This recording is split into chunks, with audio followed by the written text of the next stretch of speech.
pe nemarcate în Piatra Mare. Nici neam de potecă. Am urcat de la casa de vânătoare o perioadă pe o potecă până pe o culme și aici nu mai vedem nicio potecă. Urcăm, urcăm, urcăm. Urcăm. Uite-l pe Gică. Caută ceva potecă. Nu se vede sus lumină.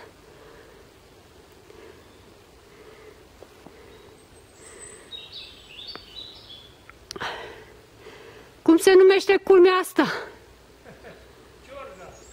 Cum? Ciorga. Ciorga. Pe culmea Ciorga. În stânga Valea Rea. În dreapta Valea Pietrei Mari. Și noi aici nu știu unde suntem. Suntem în mijlocul pădurii. Urc, dar nu mai pot, că am obosit. Mai lasă-mă să mai și odihnesc. Da, poteci de căprioare.